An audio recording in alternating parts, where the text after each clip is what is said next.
یہ پوچھا کسی نے کہ کیا یہ جملہ ٹھیک ہے کہ درود و سلام اللہ تبارک و تعالیٰ کا بھی وظیفہ ہے؟ یہ جملہ کہنا ٹھیک ہے کہ نہیں؟ تو یہ بالکل ٹھیک نہیں ہے، کیونکہ یہ جو آیت ہے کہ ان اللہ و ملائکتہ یصلون علی النبی یا ایھا الذین آمنوا صلوا علیہ وسلموا تسلیما،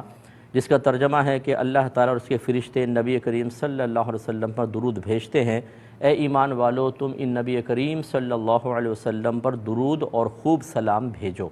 تو یہاں پر اللہ تبارک و تعالیٰ، پھر فرشتے، پھر مومنین، ان تینوں کے لیے درود اور سلام کا مفہوم، درود کا مفہوم تھوڑا سا جدا گانا ہے۔ جب اللہ تبارک و تعالیٰ کی طرف درود یا سلام کی نسبت کرتے ہیں تو یہ کوئی ایسا نہیں ہے کہ وظیفہ کوئی صیغہ پڑھ رہا ہو اللہ تعالیٰ، ایسا نہیں ہوتا۔ درود کا مطلب اپنے حبیب پر رحمت نازل فرمانا، اور سلام کا مطلب اپنے حبیب پر سلامتی نازل فرمانا، یعنی اس کا مطلب یہ ہوگا بے شک اللہ تعالیٰ اپنے حبیب پر رحمت اور سلامتی نازل فرماتا ہے۔ تو اللہ تعالیٰ کوئی ہماری طرح پڑھ نہیں رہا کہ ہم اس کو وظیفہ کہہ دیں۔ بعض یہ کہہ دیتے ہیں دیکھیں اللہ بھی درود پاک پڑھ رہا ہے، بندہ بھی پڑھ رہا ہے۔ اللہ تعالیٰ پڑھنے سے پاک و صاف ہے، اس کا صحیح مفہوم سیکھنا چاہیے۔ تو خلاصہ کلام یہ ہے کہ اللہ کی طرف جب نسبت کرتے ہیں تو پڑھنا مراد نہیں ہوتا، کوئی وظیفہ مراد نہیں ہوتا، بلکہ نزول رحمت یا سلامتی کا انزال یہ مراد ہوتا ہے۔ فرشتوں کی طرف نسبت کریں تو بعضوں نے جو مطلب معتبر قول ہے اس کے مطابق دعائے بخشش و مغفرت، اور جب ہماری طرف کریں تو درود کا مطلب ہوگا اللہ تعالیٰ سے نبی کریم صلی اللہ علیہ وسلم پر رحمت کے نزول کی دعا کرنا، اور سلام کا مطلب سلامتی کی دعا کرنا کہ اللہ تعالیٰ اپنے حبیب پر رحمت اور سلامتی نازل فرما۔ تو تینوں مفہومات میں فرق ہے۔ تو لہٰذا یہ کہنا کہ جی اللہ تعالیٰ کا یہ وظیفہ ہے، اور معاذ اللہ بعض تو یہ کہتے ہیں،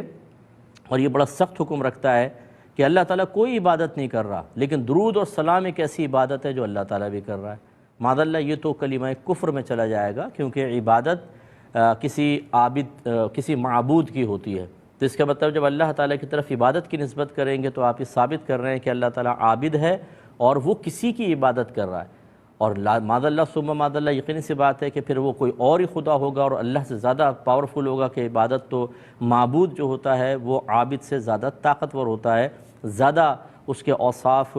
قوی ہوتے ہیں، جیسے کہ اللہ تبارک و تعالیٰ